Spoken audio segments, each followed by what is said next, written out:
नमस्कार दोस्तों, शिवपुराण में आपका बहुत बहुत स्वागत है। आज हम पढ़ने वाले हैं शिवपुराण की श्री रुद्र संहिता की 5वें खंड के अध्याय नंबर 39 शंखचूड़ की सेना का संहार। तो चलिए शुरू करते हैं।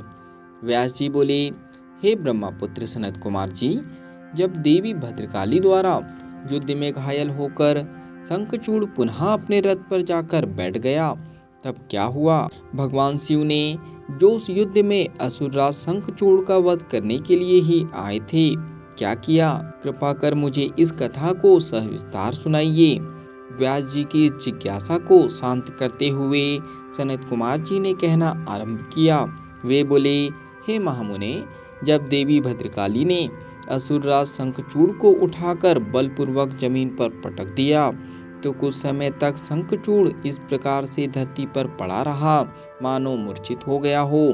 तब देवी जाकर दानवों पर प्रलय की भांति टूट पड़ी। दूसरी ओर कुछ देवताओं ने भगवान शिव के पास जाकर उन्हें भद्रकाली और शंखचूड़ के इस भयानक युद्ध के बारे में बताया। ये सारी बातें सुनकर त्रिलोकीनाथ भगवान शिव स्वयं युद्ध करने के लिए आगे बढ़े। जब कल्याणकारी सर्वेश्वर देवादिदेव भगवान शिव अपने वाहन नंदीश्वर पर चढ़कर आरूढ़ होकर युद्ध भूमि में पधारे, तो उन्हें देखकर असुरराज शंखचूड़ ने उनका अभिवादन किया। तत्पश्चात शंखचूड़ अपने विमान पर चढ़ गया और भगवान शिव से युद्ध करने के लिए तैयार हो गया। उसने अपना रक्षा कवच पहना और युद्ध करने के लिए अपने हाथ में धनुष बाण उठा लिया। वह पूरे उत्साह के साथ भगवान शिव पर दिव्यास्त्रों का प्रहार कर रहा था। इस प्रकार त्रिलोकीनाथ भगवान शिव और असुरराज शंखचूड़ का भयानक युद्ध 100 वर्षों तक निरंतर चलता रहा। महावीर और पराक्रमी शंखचूड़ ने अनेक शक्तिशाली बाणों और असंख्य मायावी अस्त्र शस्त्रों का प्रयोग शिवजी पर किया, परंतु परमेश्वर शिव ने उन सबको पल भर में काट दिया। भगवान शिव ने क्रोधित होकर उस पर पुनः प्रहार किया। यह देखकर शंखचूड़ ने चतुराई से काम लेते हुए मन में सोचा कि यदि मैं भगवान शिव के वाहन को ही नुकसान पहुंचा दूं, तो वे पल भर में ही जमीन पर आ गिरेंगे और इस प्रकार मैं उन पर झपटकर उन्हें अपने वश में कर लूंगा। यह विचार मन में आते ही शंखचूड़ ने शिवजी के वाहन नंदीश्वर के सिर पर तलवार से वार किया, परंतु देवादिदेव ने क्षण मात्र में ही उस तलवार के 2 टुकड़े कर दिए।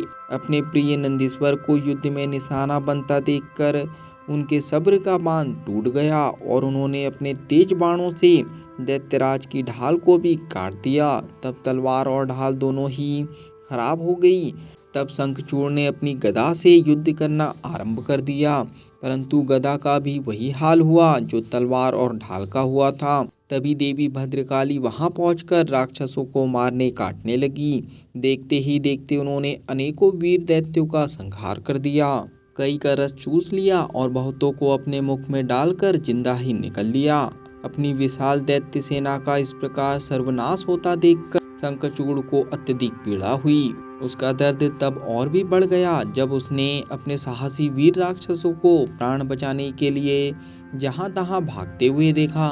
यहाँ पर शिवपुराण के अध्याय नंबर 39 का समापन होता है। आज के लिए इतना ही। धन्यवाद।